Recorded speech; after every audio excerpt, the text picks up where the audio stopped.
Bismillah walhamdulillah wa salatu wa salam ala rasulillah wa ala alihi wa ashabihi ajma'in wa ba'd.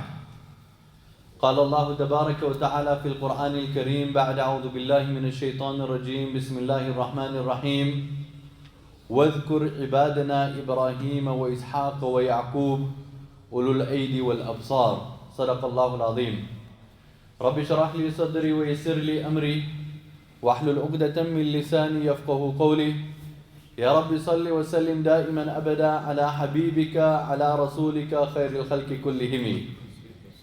Respected lovers of Allah, respected lovers of Sayyidina Rasulullah sallallahu alayhi wa sallam, Ahbab Jamaatul Muslimin seeking the pleasure of Allah, I greet you with a sunnah greeting. Assalamu alaikum wa rahmatullahi wa barakatuh. When we observe the news around us, when we observe the current happenings in the world, then some of the pieces that we observed shakes us at our core. Some of what we observe is deeply disturbing. And when we observe this, we start to question what's wrong with the current society that we live in. And we start to ask ourselves, how did we reach this point where we're receiving these type of pieces of news? One example I would point out, which highlights a sense of moral bankruptcy when nothing remains sacred, is a social media post which I received a few weeks ago, where there was a funeral home and the social media post mentions two Indian ladies dressed in Muslim clothing went to the funeral home to be perceived as people who are coming to comfort the mourners, and they had actually robbed the mourners in the funeral house. Now when we listen to pieces of news like this, I know it starts off on a very pessimistic note, but when we listen to pieces of news like this, we realize that there is a void in terms of morals. And we're living in an era of moral bankruptcy. And it's important that we work towards reviving moral intelligence as a community, as an ummah at large. So we ask ourselves, what is the definition of moral intelligence? Contemporary writers call it the ability to process moral information and to manage the self in a way that realizes that moral ideal. So that's a beautiful definition. Imam Abu Hanifa rahimahumullah was asked, what is understanding? And Imam Abu Hanifa rahimahumullah replied, understanding is the ability to determine that which harms the soul and to determine that which benefits the soul. Again, he said understanding is the ability to distinguish between that which harms the soul and that which benefits the soul. Now, we learn from a Quranic perspective that just being able to make the determination is not knowledge in entirety, because knowledge not practiced on is counterproductive. So a wholesome definition of moral intelligence would be, and we're basing this on the definition from Imam Abu Hanifa rahimahumullah, is the ability to determine that which benefits the soul and to pursue it, and the ability to determine that which harms the soul and to avoid it. That's what we can refer to as moral intelligence. Allah Jalla Jalaluhu in the Quran praises Anbiya alayhi salam. And the words that Allah uses to praise those Anbiya alayhi salam are very interesting. Allah says, وَاذْكُرْ عِبَادَنَا, and make mention of my servants, Ibrahim wa Ishaq wa Yaqub. Ibrahim alayhi salam, Ishaq alayhi salam, Yaqub alayhi salam. Then Allah goes on to praise them saying, Ulul Aidi wal Absar. Now if you translate this from Arabic into English, there isn't much of a praise involved. Ulul Aidi wal Absar. They had hands and they were able to see. Now that's not something outstanding because the average human being has hands and is able to see. Mufassirun expound what exactly is Allah praising. And there's various different tafsir of this. But one of the tafsirs which ties into our discussion is that when Allah says that they were praised and Allah praises them for the fact that they had hands and eyes, meaning they had insight which allowed them to determine right and wrong, and then they had hands which meant they had the ability to execute on the right and avoid the wrong. So the hands indicate ability, the eyes indicate insight. And when Allah is praising these Anbiya alayhi salam, Allah is praising the fact that they're able to determine right from wrong and then they're able to pursue the right and then avoid the wrong. So that basically creates a foundation of an understanding or a definition of what moral intelligence actually is. So now, to understand the importance of moral intelligence, let's take a very simple, relatable example. Think back of our childhood. In our childhood, we would go to school, return home in the afternoon, go to madrasa. Once we return from madrasa, we come home after Asr, we remove the thobe, we leave the madrasa bag at home, and then we go out on the streets for a game of soccer. Now, as the youngsters gather in the streets for a game of soccer, the first discussion they have is how many players per team. Once they've determined how many players per team, who are the strong ones on each side will pick the teams. Then they determine which stone will they put as a soccer post. Then they determine what will the parameters of the field be. Now, the reason why they have all of this discussion before the commencement of the game is because they are setting up a moral code that the functionality of the game is determined on that moral code. Because if you don't determine the goalpost, and if you don't determine the boundary lines, and if you don't determine the amount of players, there'll be no functionality. Things will not operate smoothly. So you're setting up a moral code that the functionality and the smoothness of that game is dependent on the adherence of those morals. You do get some larger than life character who may join the game, who may have no reverence for those morals. Most probably he would be from Roshni, but he would have no value for those morals. And because he does, and those who play in tournaments will be able to resonate, and I myself am from Roshni as well. But he will have no reverence for those morals. And as a result, that entire game will result into chaos. The point that I'm driving is that in order for things to function, in order for the divine code to be established, in order for life to be wholesome, there has to be a set of morals. And those morals have to be revered. And those morals have to be adhered to in order for things to function well. Let's take the example of parenting.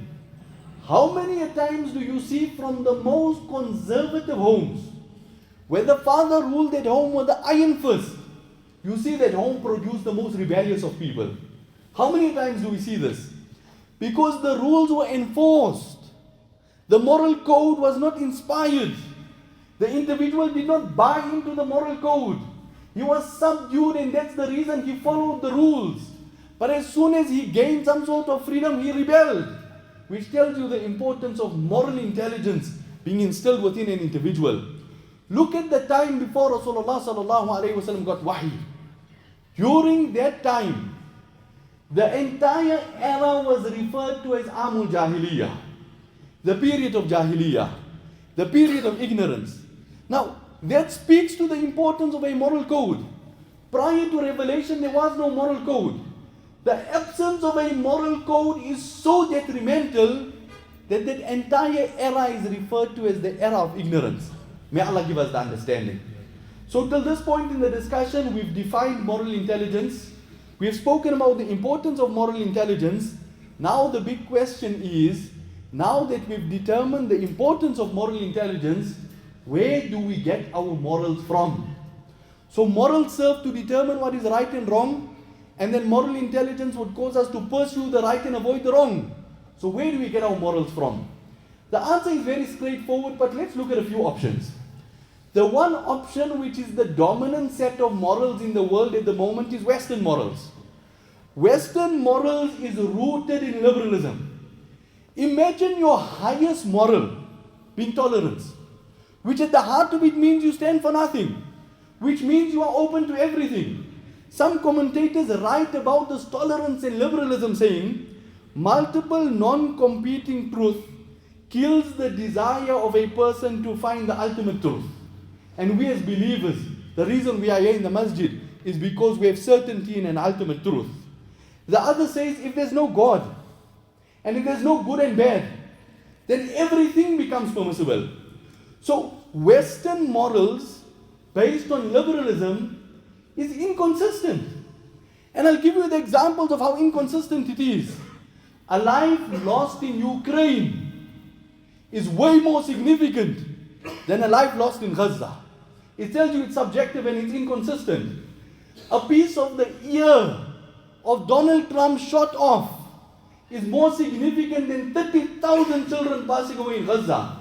It's subjective and it's inconsistent. They say liberalism is tolerating everybody. I ask you, go to the West and condemn LGBTQ and vocalize your positions on LGBTQ. You tell me whether you'll be able to get the visa to return to the West again. So it's subjective and it's inconsistent, and Western morals cannot be an option. Eastern morals, let's look at that as an option. Eastern morals is being promoted as part of a therapeutic culture, part of life coaching, part of motivational speaking. And I do not speak from outside the fraternity, I speak from within the fraternity. I'm telling you that it's highly flawed because it's rooted in Buddhism. The source of their morals is Buddhism. So, instead of theology, it is substituted with sociology. It's a feelings-based system of personal preferences. So some of the things that this therapeutic culture would say is love and let love. You tell what you must and let people do what they must do, man. Don't get into other people's business, love and let love. Or the others say, do whatever makes you happy, so as long as you're not hurting anybody. Now I'm asking you, brothers, if somebody comes to the masjid today on Jummah, and he does what makes him happy and it contravenes the Sharia, is he not harming our atmosphere here?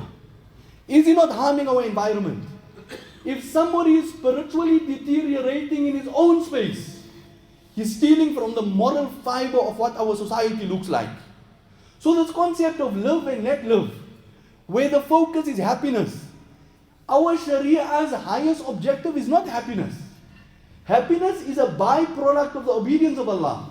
So because of this therapeutic culture, there's so much hype about good vibes only. We stay away from difficult conversations. The objective is happiness.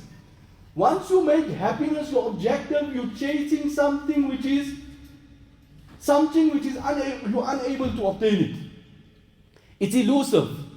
As you chase happiness, the more intensely you chase happiness, the more it will escape you. Islam's ultimate goal is the pleasure of Allah Jalla Jalaluhu. And a direct byproduct of the pleasure of Allah Jalla Jalaluhu is a person will achieve happiness and contentment in his life. So the second sort of morals was the Eastern morals, then we spoke about the therapeutic culture. So now, based on after looking at those options, suffice to say, and I hope everybody is in agreement, our morals have to be sourced in Islam. But once we've mentioned that statement, we need to create some context to that statement. Because there are three existing views in the Ummah of where Islamic morals come from. The two are extreme views, and between the two extreme views is the pragmatic accepted view.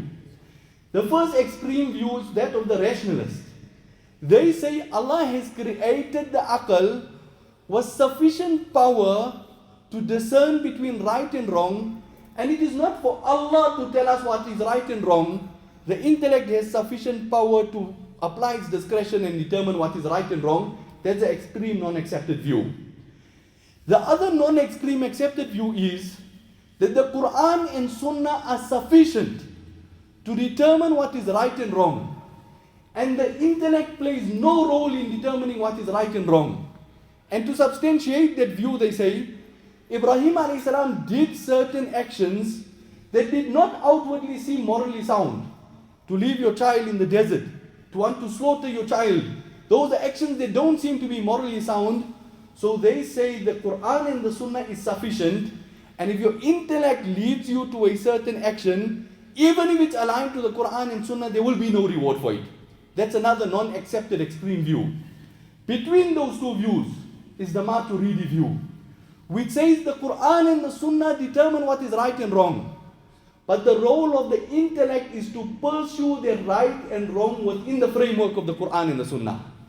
So if something is not explicitly mentioned in the Quran and the Sunnah, but that particular action is aligned to the teaching of the Quran and the Sunnah, then that would be considered to be a virtuous action. May Allah give us the understanding. So that's where we source our morals, from the Quran and the Sunnah. And the intellect is an aid to determine the right and the wrong through the framework of what Allah Jalla Jalaluhu had said in the Quran and the Sunnah. Jalaluddin rahimahumullah mentions a beautiful story. Because very much as an imam, we come across conversations where people say to you, I feel this is not right. And I feel this is right. In many cases, when they feel, it is hyper-conservative, so it feels like it's right because it's very haram and cutting off a lot of things. But the way you make something halal, which is haram, which is a sin, equally to make something halal, haram as well is also a sin. So Jalaluddin rahimahullah mentions a beautiful example of submission to Allah as where we source our morals.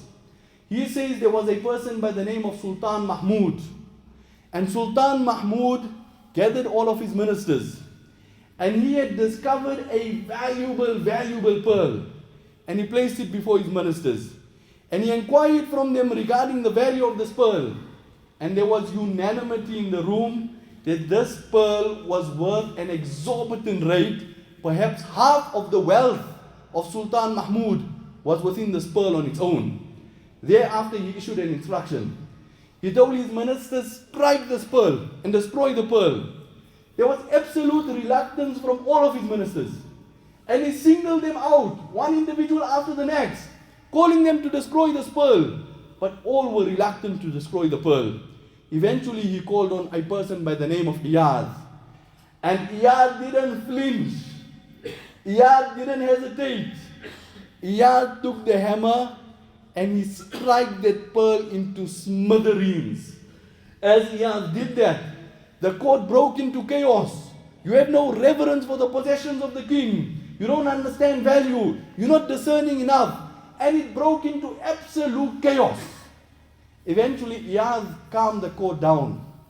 And he said, people, you see more value in the pearl than in the instruction of the king. You are like polytheists. You are like idols, idol worshippers, where you revere the pearl as much as the instruction of the king. I see more reverence in the instruction of the king rather than the value of the pearl. And my king has ordered me to destroy it. So based on that, it's not the time for me to see the value of the pearl. Neither is the time for me to apply my discretion. It's the time for me to submit to the command. And based on that, I destroy the pearl. The point is, moral intelligence reaches a point where a person considers the discretion of Allah and His Rasul as supreme. From an ideological perspective, what makes us Muslim? From an ideological perspective, what makes us Muslim is the fact that you consider the morals of Islam superior to any other morals. And until we don't reach that point, there's deficiency in Iman, frankly speaking. So that is an beautiful example that Jalaluddin Rumi rahimahullah had mentioned. Still good for time. Alhamdulillah. One of the biggest challenges in the Jummah khutbah is the time factor. So now that we've determined our source of what is good and bad, what is right and wrong, where do we get our morals from? Now the next point is now how do we implement moral intelligence? A Sahabi by the name of Wabish radiyallahu anhu, and this narration is mentioned in At-Targhib wa Tarhib. He came to Rasulullah sallallahu alayhi wasallam, and Rasulullah sallallahu alayhi wasallam asked him, have you come to me to determine what is morally correct and what is immoral? And he affirmed it saying, yes, O Rasulullah, I've come to determine what is morally correct and what is immoral. Rasulullah sallallahu alayhi wasallam gave a very interesting answer. Rasulullah sallallahu alayhi wasallam told him, istafti qalbak, ask your heart. Rasulullah sallallahu alayhi wasallam repeated it, istafti qalbak, ask your heart. Rasulullah sallallahu alayhi wasallam repeated it a third time, saying, istafti qalbak, ask the question to your heart. And then Rasulullah sallallahu alayhi wasallam elaborated further, saying that which is morally correct will not disturb the peace of your heart. And that which is morally incorrect will scratch your heart and as a result cause a disturbance to the peace of your heart. That's how you determine what is right and wrong. The question here is, won't this hadith of Rasulullah sallallahu alayhi wasallam serve the narrative that the intellect is sufficient to determine what is right and wrong? Doesn't that leave you with a sense of unease that the intellect is sufficient? Ulama commentate under this hadith. Muhaddithun say The reason why Rasulullah sallallahu alaihi wasallam gave this advice to Wabish radiallahu anhu is because Rasulullah sallallahu alaihi wasallam knew that his heart's moral compass was already calibrated. He knew for that individual, his heart will speak to him and tell him the right thing.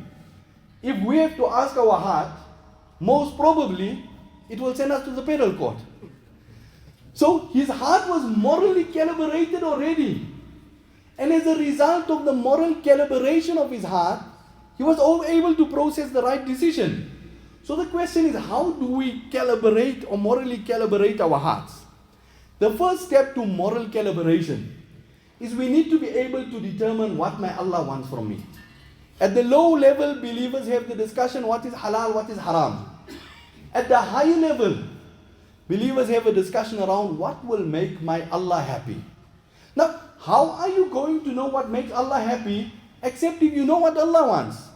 So in order to know what Allah wants, in order to morally calibrate our hearts, every believer needs to gain a good grasp of the contents of the Quran. He needs to know the message of the Quran. It is an indictment for a person to live his entire life with not at least once in his life reading the Quran in a language that he can understand. So he needs to grasp via the ulama and the right sources. He needs to grasp what the teachings are of the Quran.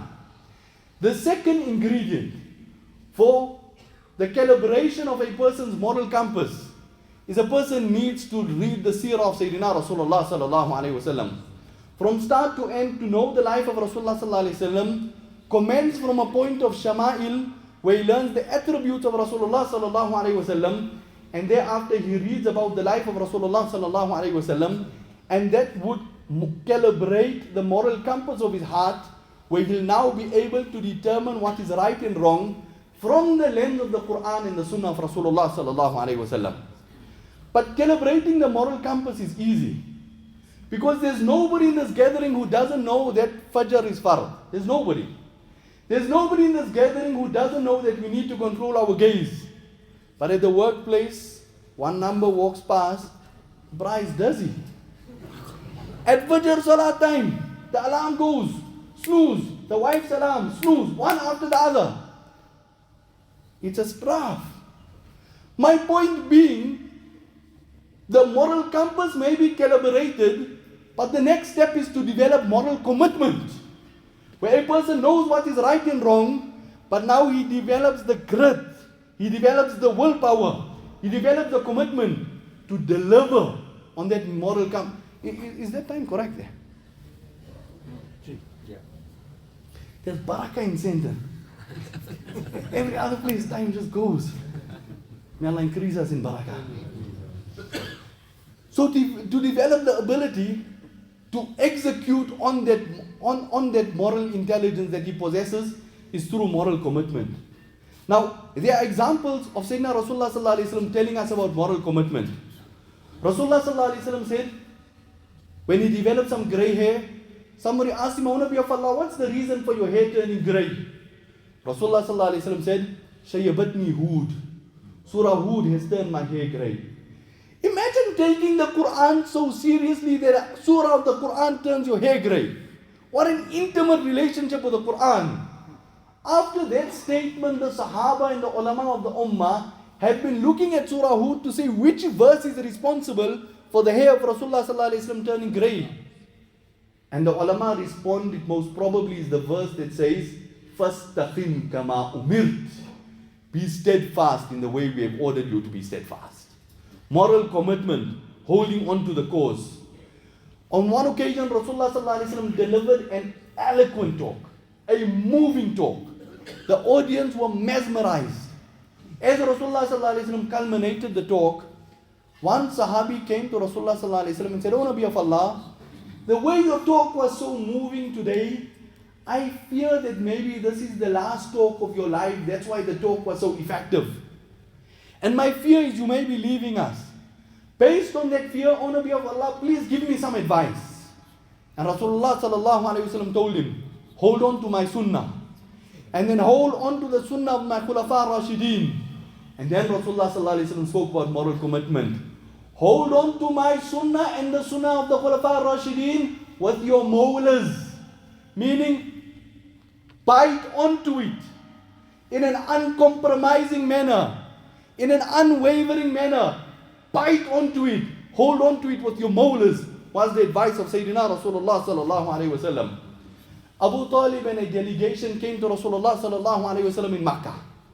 And they said to Rasulullah sallallahu alayhi wasallam, this mission of yours is causing discord. This mission of yours is disturbing the peace in Makkah. So just give up and forego this mission. They even came with proposals saying, is it power you pursuing will make you a leader? Is it wealth you pursuing will give you wealth? Is it women you pursuing will marry you to the best of women? But just forego this mission. Rasulullah sallallahu alayhi wasallam said to them, moral commitment. Rasulullah sallallahu alayhi wasallam said to them, if you put the sun in my right hand and you put the moon in my left hand, I will never forego this mission, even if you put the sun and the moon in my hands. My point is, my respected brothers and elders, once we know what is morally right and morally wrong, a person needs to develop the willpower to follow through and make this the purpose of his existence. Where every day he gets up saying, how am I going to please Allah today? At the end of his day he asks himself, how did I please Allah today? That is moral commitment. So let's summarize today's discussion. We started off saying that if you read what's happening in the world, you feel like there's an absence of morals and moral intelligence.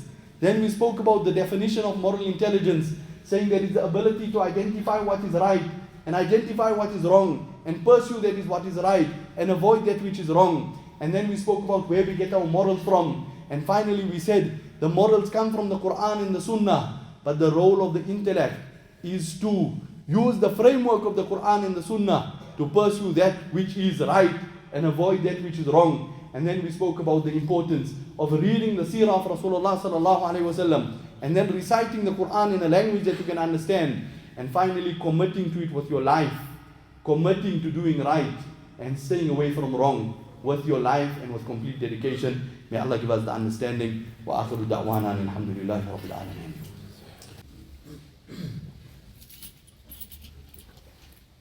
الله أكبر الله أكبر الله أكبر الله أكبر أشهد أن لا إله إلا الله أشهد أن لا إله إلا الله أشهد أن محمدا رسول الله أشهد أن محمدا رسول الله حي على الصلاة حي على الصلاة حي على الفلاح حي على الفلاح قد قامت الصلاة قد قامت الصلاة الله أكبر الله أكبر لا إله إلا الله أقيموا واعتدلوا وتراصوا وسدوا الخلل. Others, please don't forget to switch off your cell phones. Allah subhanahu wa ta'ala give our hearts and accept our salah.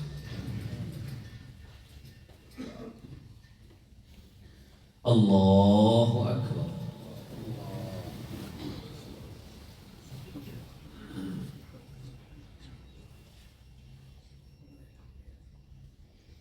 Bismillah ar-Rahman ar-Rahim. Alhamdulillahi Rabbil Alameen Ar-Rahman ar-Rahim Maliki Yawmiddin إياك نعبد وإياك نستعين اهدنا الصراط المستقيم صراط الذين أنعمت عليهم غير المغضوب عليهم ولا الضالين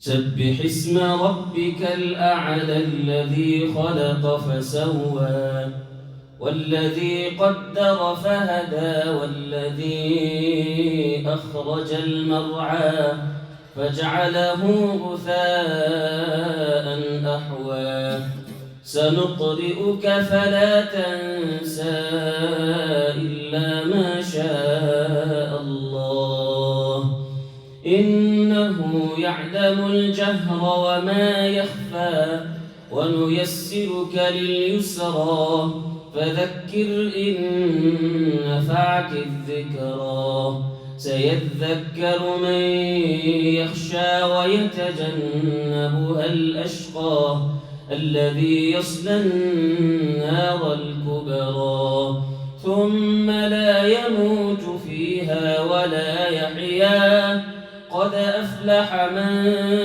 تزكى وذكر اسم ربه فصلى بل تؤثرون الحياة الدنيا والآخرة خير وأبقى إن هذا لفي الصحف الأولى صحف إبراهيم وموسى. الله أكبر.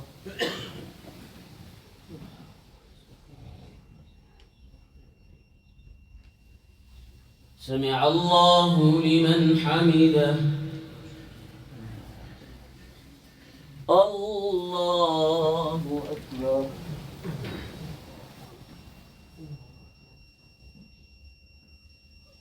الله أكبر. الله أكبر.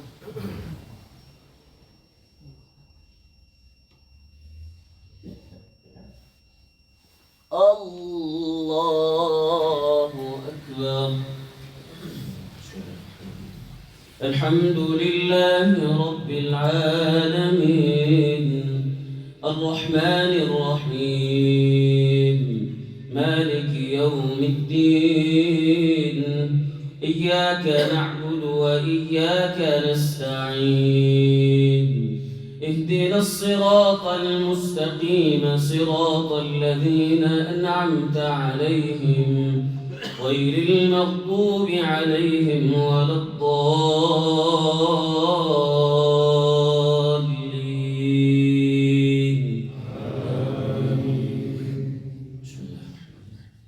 القارعة ما القارعة وما أدراك ما القارعة يوم يكون الناس كالفراش المبثوث وتكون الجبال كالعهن المنفوش فأما من ثقلت موازينه فهو في عيشة راضية وأما من خفت موازينه فأمه هاوية وما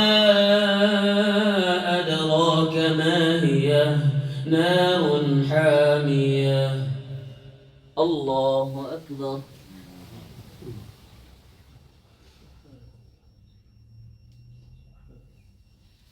سمع الله لمن حمده.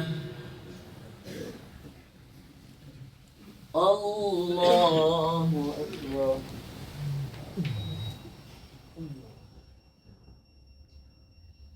الله أكبر. الله أكبر.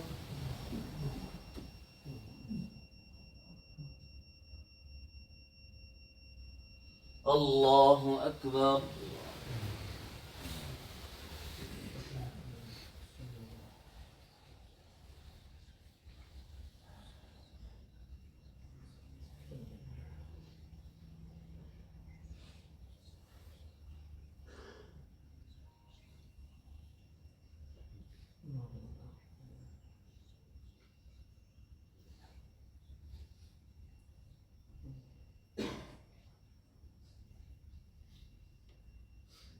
السلام عليكم ورحمة الله. السلام عليكم ورحمة الله.